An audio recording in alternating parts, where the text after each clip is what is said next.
Hi friends, ఈరోజు ఈ వీడియోలో మనం సంక్రాంతికి చేసుకునేటటువంటి అరిసెలని చూసేద్దాం. చాలా ఈజీగా సాఫ్ట్గా 1 మంత్ స్టోర్ చేసినా కూడా చెడిపోకుండా వచ్చేటటువంటి అరిసెలని ఎలా చేసుకోవాలో ఈ వీడియోలో మనం చూద్దాం. ఇప్పుడు వీడియో స్టార్ట్ చేద్దాము. ఇక్కడ నేను 2 రెసిపీస్ కోసం ఇంగ్రీడియంట్స్ తీసుకుంటున్నాను. మీకు డిస్క్రిప్షన్లో ఇస్తాను ఈ అరిసెలకు మాత్రమే ఎలా కొలతలు తీసుకోవాలి అనేది. ఇక నేను సోనా మసూరి రైస్ని 2.5 కేజీ వరకు తీసుకున్నాను. ఇది చూడండి, మనం అన్నం వండుకునేటటువంటి రైస్ అన్నమాట. ఇది 1/4 కేజీ మినపప్పు తీసుకుంటున్నాను. అంటే 2 రెసిపీస్కి ఒకేసారి బియ్యం నానవేసుకోవడం కోసం ఈ బియ్యాన్ని నానబెట్టుకున్నాను. ఈ బియ్యం మనం 10 నుంచి 12 గంటల వరకు నానబెట్టుకోవాలి. 2 సార్లు వాష్ చేసిన తర్వాత బాగా దీనిని 10 నుంచి 12 గంటల వరకు నానబెట్టుకోవాలి. నానబెట్టుకున్న ఈ బియ్యాన్ని మనం నీళ్లు వంచేసి ఇలా ఒక బట్ట మీద వేసేసుకోవాలి. ఇది ఎండలో పెట్టకూడదు, నీడలోనే ఇలా ఒక బట్ట పరుచుకొని దాని మీద వేసుకొని ఒక 10-15 నిమిషాలు మాత్రమే ఆరనివ్వాలి. ఇవి తడిగానే ఉండాలి. ఒక 10 నిమిషాల తర్వాత ఇలా తడిగానే ఉంటాయి. ఈ బట్ట ఎంతైతే నీళ్ళని పీల్చుకుంటుందో అంతే ఆరుతాయి. అలా ఉన్నప్పుడే మనం ఈ బియ్యాన్ని ఒక కవర్లోకి తీసుకొని మిషన్ పట్టించుకోవాలి. అందరూ అరిసెల కోసం మిషన్కి వెళ్తారు కాబట్టి ఎక్కువ క్వాంటిటీ ఉంటుంది కాబట్టి నేను కూడా ఈ బియ్యాన్ని మిషన్కి ఇచ్చినాను. ఇప్పుడు 1 కేజీ బెల్లం తీసుకుంటున్నాను. ఈ బెల్లంలో ఎటువంటి రాళ్ళు ఇసుక అనేది లేదు కాబట్టి నేను డైరెక్ట్గా తీసేసుకుంటాను. ఈ బెల్లాన్ని మనం చిన్న చిన్న ముక్కలుగా తీసుకోవాలి. బెల్లం తీసుకునేటప్పుడు మనం బాగా స్వీట్గా ఉండేటటువంటిది కొంచెం పాత బెల్లం అయితే చక్కగా వస్తాయి అరిసెలు అనేవి. మనం ఎటువంటి సాల్ట్ బెల్లాన్ని యూజ్ చేయకూడదు. వైట్ కలర్లో ఎల్లో కలర్లో ఉండే బెల్లాన్ని అయితే అరిసెల కోసం యూజ్ చేయకూడదు. ఈ బెల్లం కూడా మంచి క్వాలిటీ ఉన్నప్పుడే మనకు ఎక్కువ రోజులు సాఫ్ట్గా ఉంటాయి మన అరిసెలు అనేవి. చేసిన రోజు ఎలా ఉంటాయో ఒక 20-25 డేస్ తర్వాత కూడా అరిసెలు అలాగే ఉంటాయి. ఇప్పుడు ఈ బెల్లాన్ని అంతా చిన్న చిన్న ముక్కలుగా దించేసుకొని పక్కన పెట్టుకోవాలి. ఇప్పుడు మిషన్కి పట్టించినటువంటి ఈ బియ్యం మాకు ఇక్కడైతే బాగా మెత్తగా మైదా పిండిలాగా వేసేస్తారు. మెత్తగా వేసినారు. ఈ బియ్య పిండిని ఇప్పుడు జల్లించుకోవాలి. సన్నటి హోల్స్ ఉండేటటువంటి జల్లెట్లో జల్లించుకోవాలి. పిండి అంతా కూడా జల్లించుకోవాలి ఒకేసారి. ఈ పిండిని జల్లించేటప్పుడు కొంచెం జల్లించిన తర్వాత ఇందులో వచ్చేటటువంటి రవ్వంతా కూడా తీసి పక్కన పెట్టేసుకోవాలి.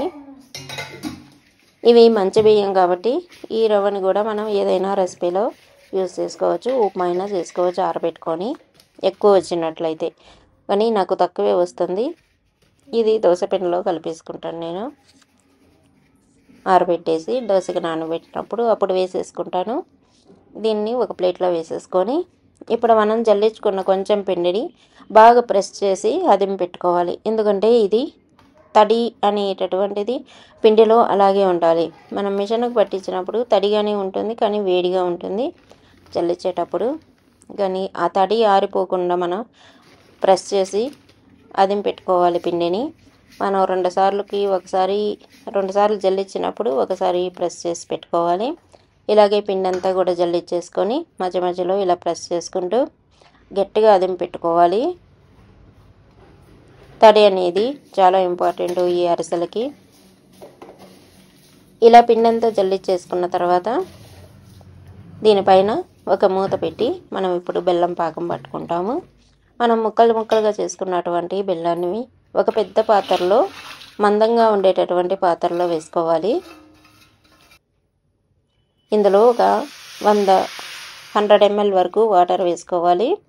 ఒక చిన్న కప్పుడు వాటర్ వేస్తే సరిపోతుంది. దీన్ని బాగా కరగనివ్వాలి. ఇప్పుడు ఇలా కలుపుతూ ఉండాలి. అలా వదిలేయకుండా మధ్య మధ్యలో కలుపుతూ ఉన్నట్లయితే బెల్లం త్వరగా కరిగిపోతుంది.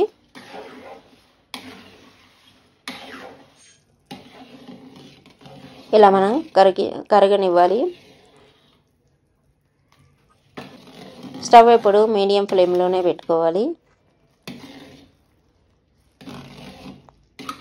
ఎక్కువ మంట పెట్టుకున్నట్లయితే వాటర్ డ్రై అయిపోతుంది, సరిగా పాకం అనేది మనకు రాదు. ఇప్పుడు బెల్లం బాగా కరిగిపోయింది, బాగా నురగలు వస్తుంది, కానీ ఇంకా పాకం అవ్వలేదు. ఒక 2 నిమిషాల తర్వాత మనం చెక్ చేసుకుంటూ ఉండాలి. ఒకసారి బెల్లం కరిగిపోయిన తర్వాత మనం మంట తగ్గించుకొని ఇలా 2-3 సార్లు చెక్ చేసుకుంటూ ఉండాలి. మనకిప్పుడు ఇది కరిగిపోతుంది నీళ్ళల్లో. ఇప్పుడు ఇది తీగలాగా వచ్చింది కాబట్టి ఇది తీగ పాకం. ఈ తీగ పాకం అయితే సరిపోదు మన అరిసెలకి. మళ్ళా ఒక 2 నిమిషాల తర్వాత నీళ్ళల్లో వేసి చూసుకోవాలి. ఇలా చెక్ చేసుకుంటూ ఉండాలి 2-3 సార్లు, అప్పుడే మనకు కరెక్ట్గా వస్తుంది. మనం అలాగే వదిలేసినట్లయితే గట్టిగా అయిపోతుంది. ఇప్పుడైతే మనకు పర్ఫెక్ట్గా ఉంది. ఇలా చేతిలోకి వచ్చేసి సాఫ్ట్గా ఉండాలి ఇది, అప్పుడు మనకు పర్ఫెక్ట్గా పాకం వచ్చినట్లు. ఇంకా హార్డ్గా అయిపోయినట్లయితే మనకు అరిసెలు అనేవి సరిగా కుదరవు, క్రిస్పీగా అయిపోతాయి. ఇలా సాఫ్ట్గా ఇంకొకసారి చూపిస్తున్నాను. ఇలా సాఫ్ట్గా అవ్వాలి. చేతిలోకి తీసుకున్న తర్వాత మనకు బెల్లం పాకం అనేది సాఫ్ట్గా ఉండాలి. ఇలా ఈ టైంలో సిమ్లో పెట్టేసుకొని స్టవ్ని, ఇందులో 1 కేజీ బెల్లం తీసుకున్నాను కాబట్టి 2 స్పూన్ల నెయ్యి వేసుకోవాలి. ఈ నెయ్యి వేయడం వలన మనకు అరిసెలు అనేవి బాగా మెరుస్తూ వస్తాయి. అలాగే ఒక 5-6 యాలక్కాయలు దంచి వేసుకోవాలి ఈ పాకంలోనే. ఇప్పుడు ఒకసారి కలిపేసుకొని స్టవ్ ఆఫ్ చేసుకోవాలి. స్టవ్ ఆఫ్ చేసిన తర్వాత ఈ పిండిని పోసుకుంటూ మనం ఫాస్ట్గా కలుపుకోవాలి. దీనికి గట్టిగా ఉండేటటువంటి గెరటను తీసుకోవాలి, లేకపోతే గెరట పలచగా ఉన్నట్లయితే వంగిపోతుంది. ఈ అరిసెల పాకం అనేది మనం ఎక్కువ పిండి వేసే కొద్దీ హార్డ్ అయిపోతుంది, అప్పుడు మనకు గెరట కూడా తిరగకుండా వస్తుంది. కాబట్టి గట్టిగా ఉండేటటువంటి గెరటను వాడాలి. నేను ఇక్కడ కంచు గెరట వాడుతున్నాను కాబట్టి ఈజీగా తిప్పేసుకోవచ్చు. ఇలాంటి పిండి వంటలకి మనకు కొంచెం వెజల్స్ ఉన్నట్లయితే యూజ్ఫుల్గా ఉంటాయి. మనం ప్రతి పండగకి, ఉగాదికైనా సంక్రాంతికైనా అరిసెలు చేసుకుంటూ ఉంటాం కాబట్టి మనం అరిసెలకు కావాల్సినటువంటి పాత్రలు కొనుక్కోవడం కానీ, చెక్కలు కొనుక్కోవడం కానీ కొనిపెట్టుకున్నట్లయితే మనకి ఎప్పుడైనా యూజ్ఫుల్గా ఉంటాయి. ఇలా పిండి పోస్తూనే మనం కన్సిస్టెన్సీ చూసుకుంటూ కలుపుకోవాలి. నేను ఇక్కడ వేసినటువంటి 1 కేజీ బెల్లానికి నాకు 1.5 కేజీ వరకు బియ్యం పిండి పడుతుంది. నేను 2.5 కేజీ బియ్యం వేశాను. ఇలా మనం కలుపుతూ ఉండాలి. అది పిండి ఎక్కువ అయ్యే కొద్దీ మనకు గట్టిగా అయిపోతూ ఉంటుంది. ఇలా గట్టిగా పట్టుకొని కలపలేకపోతే మగవాళ్ళ చేత అయినా కలిపించుకున్నట్లయితే వాళ్ళు బాగా కలిపేస్తారు, స్ట్రాంగ్గా ఉంటారు కాబట్టి. ఇలా మనకు కన్సిస్టెన్సీ చూసుకుంటూ మనకు పిండి కావాలి అంటే ఇంకొంచెం వేసుకోవచ్చు, కానీ పిండి వేసేటప్పుడు ఈ పాకం అనేది కొంచెం వేడిగా ఉన్నప్పుడే మనం పిండి అనేది వేసుకోవాలి, తడిపిండిని వేసుకోవాలి. మనం ఎటువంటి పొడి పిండిని వేసుకోకూడదు. కాబట్టి ఎక్కువ పిండిని మనం మిషన్ పట్టించుకొని నానబెట్టుకొని మిషన్ పట్టించి పెట్టుకోవాలి. మనకు ఎంత పిండి పడుతుంది అనేది అది బెల్లం మీద డిపెండ్ అయి ఉంటుంది. నాకు ఇక్కడ 1.5 కేజీ వరకు పట్టింది, ఇంకో 1 కేజీ పిండి వరకు మిగిలింది. ఇప్పుడు ఈ పాకం అయితే ఇలాంటి కన్సిస్టెన్సీలో మనం పక్కన పెట్టేసుకోవాలి. నేను పప్పు నానబెట్టుకున్నాను, ఇది గ్రైండర్కి వేసుకుంటాను. అది ఇంకొక రెసిపీలో చూపిస్తాను మీకు. ఇప్పుడు ఈ కన్సిస్టెన్సీలో మనం పెట్టుకోవాలి. చల్లారిన తర్వాత కొంచెం గట్టిగా అవుతుంది. ఈ పిండిని పూర్తిగా చల్లారనివ్వాలి. కొంచెం వేడి ఉన్నప్పుడు కూడా మనం అరిసెలు చేసుకోకూడదు. ఇప్పుడు కొంచెం గోరువెచ్చగా ఉంది కాబట్టి మనకు కొంచెం లూజ్గా అనిపిస్తుంది. అదే పూర్తిగా చల్లారిపోయినట్లయితే మనకు గట్టిగా అవుతుంది. నేను అరిసెల చెక్కలు లేనప్పుడు ఇలా ఒక ప్లేటుని ఇంకొక చిన్న ప్లేట్ పెట్టుకొని ఫ్లాట్గా ఉండేటటువంటి ఒక డబ్బాని, స్టీల్ డబ్బాని తీసుకొని ఇలా ప్రెస్ చేసుకునేదాన్ని. ఆ అరిసెలు కూడా బాగానే వచ్చేవి. ఆ తర్వాత నేను ఈజీగా ఉంటుందని ఇలాంటి చెక్కలు తీసుకున్నాను. ఇవి వచ్చేసి నేను మెడ్రాస్లో తీసుకున్నాను, ప్యారిస్లో. సెంట్రల్ స్టేషన్కి పక్కనే 5 మినిట్స్ వాకబుల్ డిస్టెన్స్లో ఉంటుంది ప్యారిస్. అక్కడ చాలా షాపులు ఉంటాయి, ఏ షాపులోనైనా మీకు దొరుకుతాయి. అంతేకాకుండా ప్రతి ఊర్లోనూ ఈ చెక్కలు దొరుకుతూ ఉంటాయి. కత్తులు అలాంటివి వాటి దగ్గర అడిగినట్లయితే, లేకపోతే స్టీల్ సామానంగళ్ళల్లో ఇలాంటి చెక్కలు దొరుకుతాయి. ఇప్పుడు మనకు పూర్తిగా చల్లారిపోయింది పిండి అనేది. చల్లారిపోయినప్పుడు ఇలా హార్డ్గా అవుతుంది. మీకు కానీ లూజ్ అయినప్పుడు వేడి చేసి కొంచెం పిండి వేసుకోవచ్చు, తడిపిండిని. అప్పుడు అరసలు చెడిపోకుండా వస్తాయి. ఇలా ఒక పేపర్ తీసుకొని, ఆయిల్ పేపర్ కానీ మిల్క్ పేపర్ కానీ తీసుకొని ప్రెస్ చేసేసుకొని ఆయిల్లో వేసుకోవాలి. ఇలా ప్రెస్ చేసేటప్పుడు మనం కొంచెం చేతులకి నెయ్యి కానీ నూనె కానీ పూసుకొని అంటుకోకుండా ఉండేటట్లు చూసుకోవాలి. అంటుకున్నట్లయితే అవి మనకు హోల్ పడిపోయి ఆ హోల్ దగ్గర క్రిస్పీగా వచ్చేస్తాయి. మనకు అరిసెలు అంతగా టేస్టీగా ఉండవు అవి. ఇలా అంటుకోకుండా కొంచెం మందంగా చేసుకొని వేసుకోవాలి. ఇప్పుడు 2 పక్కల ఒకే కలర్లో కాల్చుకున్నట్లయితే మనకు చక్కగా చూడడానికి ఒకే కలర్లో అన్ని అరిసెలు వచ్చేస్తాయి. మనకు వేసిన ఏలక్కాయలు ఫస్ట్ అరసకే వచ్చింది. ఇలా ఇక్కడ చూపిస్తున్నట్లుగా చేత్తో ఈ మందంలో ఒత్తుకోవాలి. ఈ మందం ఉంటే సరిపోతుంది, మరీ లావుగా ఒత్తుకోకూడదు, లోపలంతా పచ్చిగా ఉండిపోతాయి. మీడియం ఫ్లేమ్లో ఆయిల్ని బాగా హీట్ చేసుకోవాలి. హీట్ అయిన తర్వాత మంట పూర్తిగా తగ్గించేసుకొని సన్నటి మంట మీద మాత్రమే ఒక్కొక్కటి వేసుకొని కాల్చుకోవచ్చు. ఒకరు ఉన్నట్లయితే, 2, 3 ఉన్నట్లయితే మనం కొంచెం మంట పెట్టుకొని ఫాస్ట్గా వేసుకోగలము. కానీ తక్కువ మంటలో కాల్చుకోవడమే ఒకే కలర్లో వస్తాయి. అప్పుడు ఇలా మనకు చక్కగా పొంగుతూ 2 సైడ్లు ఒకే కలర్లో తీసేసుకోవచ్చు. చిన్న మంటలో ఒకరు కూడా చేసేసుకోవచ్చు. ఈజీగా ఫాస్ట్గానే అయిపోతాయి. కాలేదానికి మాత్రం మనకు ఎక్కువ క్వాంటిటీ ఉన్నప్పుడు ఎక్కువ టైం పడుతుంది అంతేను. ఇలా ప్రెస్ చేసేటప్పుడు కూడా లైట్గా ప్రెస్ చేసుకోవాలి.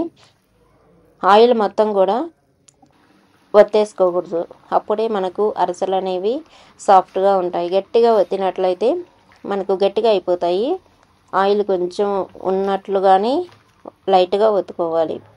ఇప్పుడు చూడండి ఎంత ఈజీగా చేతికి అంటుకోకుండా ఆయిల్లో టచ్ అయిన తర్వాత మనం వదిలేసినట్లయితే ఆయిల్ పైన పడకుండా ఇవి చక్కగా కలిపోతాయి. మనకు షేప్ కూడా చేంజ్ అవ్వకుండా వస్తాయి. ఇలా పిండి అనేది పర్ఫెక్ట్గా మనం వేసుకోవాలి. అప్పుడే మనకు ఈ అరిసెలు అనేవి రౌండ్ షేప్లో వస్తాయి. మనకు జారిపోకుండా ఉండాలి పిండి అనేది. ఫస్ట్ ఇలా మంచి కలర్ వచ్చిన తర్వాత మనం ఇలా లైట్గా ప్రెస్ చేసేసుకున్నట్లయితే ఆయిల్ అంతా పోకుండా సాఫ్ట్గా ఉంటాయి అరిసెలు అనేవి. ఫస్ట్ డే వేడి మీద కన్నా నెక్స్ట్ డేకి ఇవి బాగా సాఫ్ట్ అయిపోతాయి. చూడండి ఇలా మనకు ఆయిల్ తెలుస్తూ ఉండాలి. నెయ్యి వేయడం వల్ల మనకు మెరుస్తూ ఉంటాయి ఈ అరిసెలు అనేవి. నువ్వులు కావాలన్నా కూడా నువ్వుల్లో అద్ది ఈ పిండిని ఒత్తుకునేటప్పుడు నువ్వుల్లో అద్దుకొని ఒత్తుకోవచ్చు. ఇలా 2-3 సార్లు తిప్పకుండా ఒకేసారి తిప్పిన తర్వాత మనకు అర్థమైపోతుంది. బబుల్స్ అనేవి తగ్గిపోయినప్పుడు ఇలా తీసేసుకొని మనం ఒత్తేసుకోవడమే. ఇలా ఈజీగా వేసేసుకోవచ్చు, ఎన్నైనా వేసేసుకోవచ్చు మనం.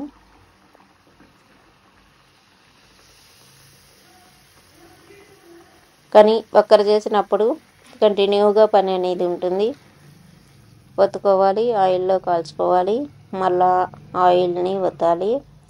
ఇలా ఒత్తిన తర్వాత కొంతమంది పిండి మీద వేస్తూ ఉంటారు ఈ అరిసెల్ని. అరిసెల్లో ఉండే నూనె పిండిలోకి పోతుందని. అలా చేసినప్పుడు పిండి హీట్ ఎక్కి మళ్ళీ లూజ్ అవుతుంది. అప్పుడు మళ్ళీ అరిసెలు అనేవి రావు. మనం ఈ తీసుకునే చెక్క సైజుని బట్టి మనకు అరిసె అనేది వస్తుంది. చిన్నది తీసుకున్నట్లయితే చిన్నదే వస్తుంది, పెద్దది తీసుకుంటే పెద్దది వస్తుంది. పెద్ద అరిసెలు కావాల్సినప్పుడు నేను ముందు చెప్పినట్లుగా స్టీల్ డబ్బాని యూజ్ చేసుకోవచ్చు. అది మీరు కొనుక్కునేటప్పుడే డిసైడ్ అవ్వాలి మీరు ఏ సైజు కావాలి అనుకునేది. చూడండి ఇంత చక్కగా అరిసెలు అనేవి వచ్చేసాయో. ఇలా పిండి కన్సిస్టెన్సీ కూడా మనకు చేతికి అతుక్కోకుండా ఆయిల్ అద్దుకుంటూ మనం చేసుకున్నట్లయితే ఇవి ఆయిల్ పేపర్ మీద చేయడం వల్ల ఈజీగా వచ్చేస్తుంది. ఇలా చిన్న మంట మీద మాత్రమే మనం కాల్చుకోవాలి. ఇలా నేను ఒక 45 మినిట్స్లో ఇవన్నీ కూడా చేసేసాను. కాల్చడం వరకే. పాకం అంట ఒక 1 అవర్ ముందు పట్టి పెట్టుకున్నాను. ఇప్పుడు చలికాలం కాబట్టి త్వరగానే చల్లారిపోయింది పిండి అనేది. ఇప్పుడు చూడండి ఇంత సాఫ్ట్గా అన్నీ ఒకే సైజులో ఎలా వచ్చాయో.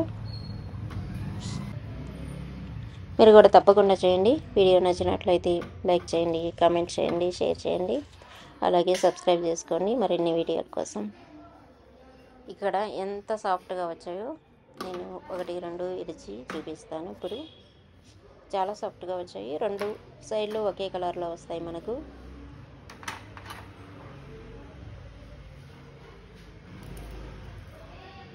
చూడండి పిండి అంతా లోపల కూడా బాగా కాలి చాలా సాఫ్ట్గా ఉంటుంది.